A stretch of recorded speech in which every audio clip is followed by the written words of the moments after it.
তোর জামাই না বড় লোক, জার্মান থাকে। জার্মানি কি তেলের পাম্পে কাম করে?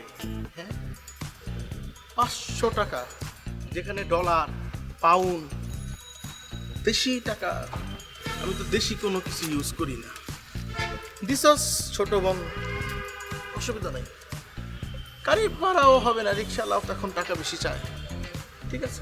শোনো, আমার বিয়ে বলে কথা, বিয়ের দিন সবার বাসায় দাওয়াত পৌঁছে যাবে। আমার বাবা কি বলছে জানো, মাইকিং করে করে দাওয়াত দেবে। বিয়ের দিন যদি মানে সুবে সাদিকে মানে ফজর ওয়াক্তের পরে যদি মাইকিং শুরু করে, তাহলে ওই সময় তো আরো মানুষের বিয়ের দাওয়াত থাকতেও পারে এবং সবাই ব্যস্ত না। বিয়ের দিন আসলে করিস না, বুঝছিস? তো বিয়ের আগের দিয়ে যদি মানে কর মাইকিং টাইকিং করতি তাহলে মনে হয় ভালোই তো। সে নিয়ে তোমাকে এত ভাবতে হবে না, বাবার আমি একমাত্র মেয়ে না, ওটা বাবা দেখে নেবে। ঠিক আছে, অসুবিধা নাই। তো এগুলো নিয়ে চিন্তা করার দরকার নাই। তাহলে কি মানে ওই ফকির নিটারে কি দাওয়াত দেওয়া ঠিক হবে? দাওয়াত দিতে চাচ্ছ, দিতে পারো, তোমার ইচ্ছা। মানে আম্মু তো এমনিতেই দিবে, তাছাড়া আমার কাজিন হয় না, আমার একটা দায়িত্ব আছে না। হ্যাঁ, সেটাও ঠিক। শোনো, আব্বু আম্মুর কাছে যে দৌড়ায় যাচ্ছিল না একটু আগে, এই ভুলটা কিন্তু করা যাবে না।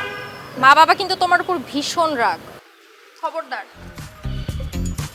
আমি আবার কি করছি? কি? আরে ওই যে সিয়ামের টপিকটা মনে তো করছো, সবকিছু তুমি বাধাইছো, বোঝো না? এই ভুলটা করবা না, যদি করো তাহলে কিন্তু ওই জার্মানে যাও ভুলে যাও বলতেছি। না না, আমি এমনও জার্মান যাবো না। 500 টাকা দিছে, মায়ানমার যাবো।